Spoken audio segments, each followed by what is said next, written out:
क्या आपको छाती में जलन होती है, खट्टे डकारी आती है, खाना ऊपर आया जैसा लगता है, छाती में आया लगता है, तो इसको हम जीआरडी बोलते हैं। जीआरडी वैसे तो साइंटिफिक टर्म है, उसको हम गैस्ट्रो इसोफेजियल रिफ्लक्स डिसीज बोलते हैं, बट कॉमनली ज्यादातर मरीज उसको एसिडिटी बोलते हैं।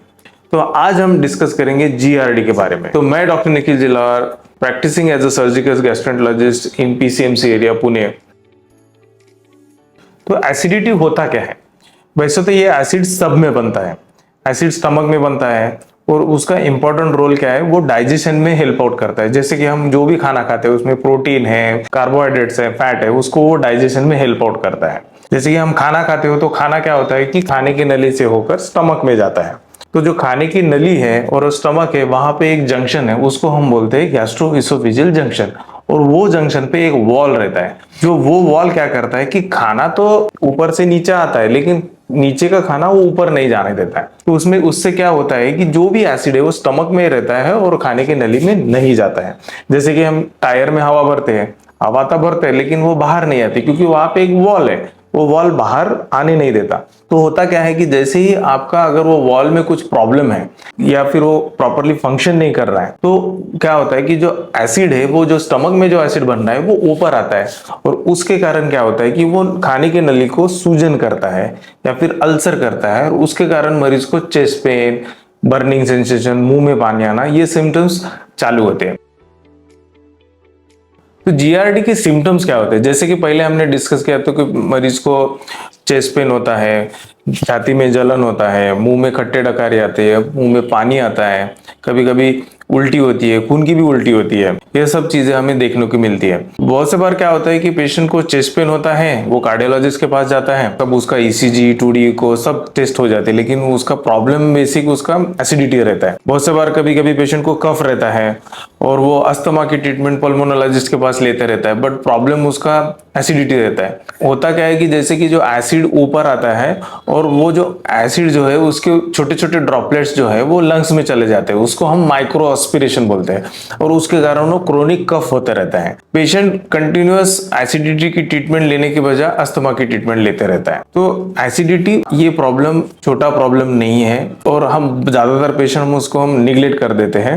तो ये सारे सिम्टम्स हम एसिडिटी के कारण हमें हो सकती है। तो जीआरडी के कारण लॉन्ग टर्म इफेक्ट्स क्या क्या हो सकते हैं? क्या होता है कि अगर एसिड जो है वो कंटिन्यूअस एसिड अगर ऊपर आ रहा है और कंटिन्यूअस एसिड अगर आपके खाने की नली को आ रहा है, तो वहां पे तो कोई कोटिंग है ही नहीं।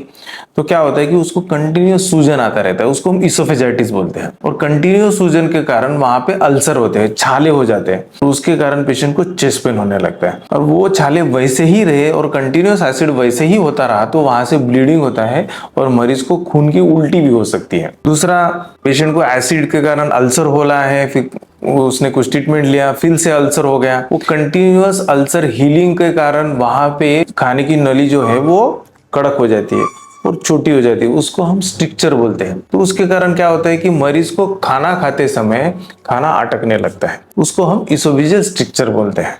तीसरा, अगर ऐसा ही एसिड एक्सपोजर 15 साल 20 साल ऐसे ही चलता रहा, तो जो जंक्शन है उसके ऊपर की खाने की नली में बैरेट्स इसोफेगस होता है। बैरेट्स इसोफेगस मींस क्या रहता है कि वहां का जो म्यूकोजा है उसका जो स्ट्रक्चरल चेंजेस होने लगता है, और ये एक प्री कैंसरस कंडीशन है। प्री कैंसरस कंडीशन मींस आगे जाके उसमें कैंसर हो सकता है।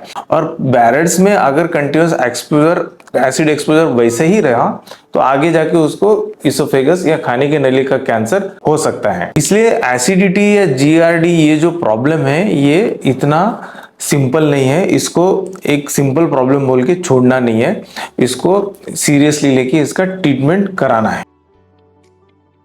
जीआरडी का हम डायग्नोसिस कैसे करते हैं? डायग्नोसिस के लिए first and primary investigation of choice है एंडोस्कोपी, जिसको हम अपर जीआई एंडोस्कोपी भी बोलते हैं। उसमें क्या होता है कि एक दूरबीन रहती है, वो मुंह से हम डालते हैं, जिसमें हम खाने की नली से होकर ये स्टमक में जाती है और कुछ पार्ट ऑफ स्मॉल इंटेस्टाइन जिसको हम ड्यूडेनम बोलते हैं, वहां तक हम डाल के देखते हैं। तो उसमें अपर जीआई एंडोस्कोपी में क्या क्या देखते हैं हम? जैसे कि खाने की नली में कुछ सूजन है या अल्सर है, ये हम देखते हैं। कभी कभी क्या होता है कि हाइटस हर्निया है तो वो हमें दिख जाता है। कभी कभी क्या होता है कि इंसिडेंटली कैंसर मिल गया तो भी हम वहां से बायोप्सी ले लेते हैं। कभी कभी खाने की नली अगर छोटी हो गई है, उसको हम पहले जैसे कि हमने डिस्कस किया, उसको हम स्ट्रिक्चर बोलते हैं। वो सब चीजें हम एंडोस्कोपी में हम देख सकते हैं।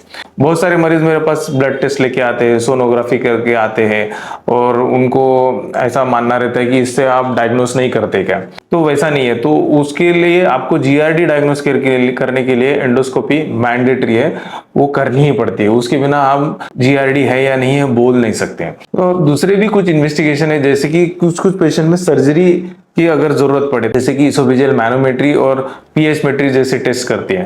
जैसे कि कंटिन्यूअस एसिड एक्सपोजर के कारण, ऊपर एसिड आने के कारण खाने की नली का में सूजन आने लगती है, और उसका जो फंक्शन है वो प्रॉपर नहीं हो पाता है। तो ये जो उसका फंक्शन प्रॉपर है या नहीं है, उसके प्रेशर्स प्रॉपर है या नहीं है, ये सब चीजें हम मैनोमेट्री में देखते हैं। दूसरा पीएच मेट्री में क्या करते हैं कि उसमें भी ये देखते हैं कि एसिड कितनी बार ऊपर आया है, कितने टाइम के लिए ऊपर आया है, ये सब चीजें हम पीएच मेट्री में देखते हैं। तो ये सारे सब टेस्ट हम जीआरडी डायग्नोस करने के लिए करते हैं। जीआरडी के ट्रीटमेंट ऑप्शंस क्या है? इसके 3 जनरली इंपॉर्टेंट ऑप्शंस है। एक तो लाइफस्टाइल मॉडिफिकेशन, दूसरा है मेडिसिन, और तीसरा है सर्जरी। तो लाइफस्टाइल मॉडिफिकेशंस में हम क्या बोलते हैं पेशेंट्स को कि आपको जो ट्रिगरिंग फैक्टर है, जैसे कि स्मोकिंग हो गया, अल्कोहल हो गया, हाई स्पाइसी फूड हो गया, वो सब अवॉइड करना है, खट्टे चीजें अवॉइड करना है। दूसरा कुछ प्रिजर्वेटिव वाली जैसे चीजें हैं, वो ज्यादा दिन प्रिजर्व रहते हैं, वो चीजें हम अवॉइड करने के लिए बोलते हैं। कैन प्रोडक्ट्स है, जैसे कि सॉफ्ट ड्रिंक्स है, वो भी हम अवॉइड करने के लिए बोलते हैं। किसी किसी को मेडिकल कंडीशन जैसे ओबिसिटी है रहती है या डायबिटीज रहती है, तो ओबिसिटी में तो हमको वेट रिडक्शन करने के लिए बोलते हैं। डायबिटीज में भी हम उनको स्ट्रिक्ट कंट्रोल ऑफ डायबिटीज बोलते हैं। एंडोस्कोपी में अगर पेशेंट को हार्ट हर्निया है, तो ऐसे मरीज में हम बोलते हैं कि उनका जो खाना है एकदम भरपेट नहीं खाना है, क्योंकि अगर भरपेट खाना खाएगा तो उनका वॉल जो रहता है ऑलरेडी काम नहीं कर रहा है। तो ऐसे टाइम पे वो क्या होता है कि खाना इमीडिएटली ऊपर आता है, तो उनको हम स्मॉल फ्रीक्वेंट मील बोलते हैं। मींस खाना खाना है लेकिन थोड़े थोड़े टाइम में थोड़ा थोड़ा खाना खाना है। दूसरा है कि जो नींद के पहले अगर आपका एटलीस्ट खाना 2 घंटे पहले होना चाहिए, खाना खाने के बाद आपको चलना है। तो ये सब चीजें हार्ट सारने वाले पेशेंट्स को बोलते हैं। तो ये सब चीजें आप अपने लाइफस्टाइल मॉडिफिकेशंस में लाते हैं तो हम एसिडिटी को कंट्रोल कर सकते हैं। तो दूसरा ऑप्शन है मेडिकल मैनेजमेंट। मेडिकल मैनेजमेंट में क्या होता है कि हम उनको एंटासिड्स देते हैं, और प्रोटॉन पंप इनहिबिटर्स और पीकैप जैसे नए जो आए ड्रग्स है वो हम देते हैं। एंटासिड्स क्या करता है कि जो एसिड बना है उसको सिर्फ न्यूट्रलाइज करता है, वो नया एसिड नहीं बनने देगा ऐसा नहीं है। जो बना एसिड उसको न्यूट्रलाइज कर देना है, जैसे कि जेलुसिल है या जो भी है 2-4 ड्रग्स है, इनो है, या फिर घर में कोई जलजीरा का पानी पी लिया, कोई ठंडा दूध पी लिया, वो क्या करेगा, सिर्फ जो एसिड जो बना है वो सिर्फ न्यूट्रलाइज कर रहा है, नया एसिड बनने नहीं देगा ऐसा नहीं है। तो जो नया एसिड नहीं बनना है उसके लिए हम क्या देते हैं कि पीपीआई देते हैं। और आजकल हम जैसे कि पीकैप बोल के नए ड्रग्स आए वो देते हैं। पीपीआई में जैसे कि पेंटोप्राजोल है, इसमें इसोप्राजोल है, ओमेप्राजोल है, और पीकैप में जैसे कि वोनोप्राजोन है, फेक्सोप्राजोन है, ये सब नए ड्रग्स अभी मार्केट में आए हैं, वो मरीज को देते हैं। तीसरा ऑप्शन है सर्जरी। ऐसा नहीं है कि हर पेशेंट में सर्जरी करनी ही पड़ती है। कुछ कुछ पेशेंट्स क्या होते हैं कि हमारे पास आते हैं, कुछ दिन के लिए ड्रग्स लेते हैं, वो ठीक होते हैं, लाइफस्टाइल मॉडिफिकेशन से भी काफी सारे पेशेंट्स को आराम गिरता है, तो ऐसे पेशेंट्स को हम सर्जरी एडवाइस नहीं करते। बट कुछ कुछ पेशेंट्स को जैसे कि बड़ा हार्ट हर्निया है, एलियस प्रेशर बहुत ही कम है, और ऐसे पेशेंट में हमने अगर समझो एसिडिटी की गोलियां दे दिया, पीपीआई दे दिया है, वो कुछ दिन ले रहे और जैसे ही गोली बंद कर देते और उनको सिम्टम्स आने लगते हैं, हम उनको पीपीआई डिपेंडेंट बोलते हैं। तो ऐसे पेशेंट्स को हम सर्जरी हम एडवाइस करते हैं। तो हम सर्जिकल ऑप्शंस के बारे में डिस्कस करते हैं। तो सर्जरी में करते क्या है, उसमें हम क्या करते हैं कि उसको हम फंडुप्लिकेशन नाम की एक सर्जरी करते हैं। फंडुप्लिकेशन मींस होता क्या है, जैसे कि स्टमक को क्या रहते हैं, 4 पार्ट रहते हैं। पहला एक उसका एक फंडस रहता है, उसको बॉडी रहता है, बाद में पाइलोरस और एंट्रम, ये 4 पार्ट स्टमक के रहते हैं। तो उसमें जो स्टमक का पहला पार्ट है जो फंडस है, उसको हम खाने की नली के ऊपर लपेट देते हैं, उसको हम फंडुप्लिकेशन बोलते हैं। तो ये जो प्रोसीजर है ये आप लैप्रोस्कोपी कर सकते हैं, या रोबोटिक कर सकते हैं, या ओपन कर सकते हैं। तो ओपन जो सर्जरी है आजकल तो जनरली हम करते नहीं है ओपन सर्जरी। दूसरा है लैप्रोस्कोपिक या रोबोटिक, उसको हम की होल सर्जरी और मिनिमल इन्वेजिव सर्जरी बोलते हैं। जैसे कि शरीर में छोटे छोटे होल्स बनते हैं और उसमें से हम ये सर्जरी करते हैं। इसमें क्या है कि मरीज का पेन कम होता है, रिकवरी फास्ट होता है और रिजल्ट लैप्रोस्कोपी रोबोटिक या ऑलमोस्ट इक्विवेलेंट है। तो उसमें फंडोप्लिकेशन में दो टाइप रहते हैं, ये एक तो या तो ये पार्शियल रहेगा या तो कंप्लीट रहेगा। पार्शियल में हम क्या करते हैं कि कभी कभी हम उसको स्टमक को 180 डिग्री घुमा देते हैं या कभी कभी 270 डिग्री घुमा देते हैं, और कंप्लीट में क्या है कि 360 डिग्री घुमा देते हैं। तो ये सब डिपेंड रहता है आपके मैनोमेट्री के फाइंडिंग में, आपके मैनोमेट्री में आपका इसोफेगस कैसे काम करता है, इस पे डिपेंड रहता है कि आपका कितने डिग्री कर रहा है, हमें करना चाहिए। तो एडवांटेज ऑफ सर्जरी क्या है? एक तो आपके सिम्टम्स पूरे चले जाएंगे एसिडिटी के, दूसरा आपका मेडिसिन बंद हो जाएगा, उसके कारण उसके जो होने वाले साइड इफेक्ट है वो भी नहीं होंगे, और तीसरा जो है वो कैंसर का रिस्क निकल जाएगा। तो रिस्क बेनिफिट देखोगे तो बेनिफिट बहुत ज्यादा है। एक तो आपका मेडिसिन बंद होने के कारण उसके साइड इफेक्ट भी निकल जाएंगे और दूसरा उसका कॉस्ट भी कम हो जाएगा।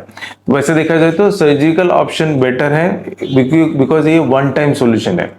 तो मैं उम्मीद करता हूं कि हमने काफी सारे चीजें जीआरडी या एसिडिटी के बारे में डिस्कस किया है। बहुत सारे लोग ये छोटा सा या कॉमन प्रॉब्लम बोल के छोड़ देते हैं और उसके तरफ निगलेक्ट करते हैं, बट ये छोटा प्रॉब्लम नहीं है, उसके कारण आगे जाके आपको बहुत सारी दिक्कतें हो सकती है। अगर आपको कुछ भी इस एसिडिटी या जीआरडी के बारे में पूछना है तो आप मुझे कमेंट सेक्शन में पूछ सकते हैं, या तो फिर आप मुझे क्लिनिक में आके पर्सनली मिल सकते हैं।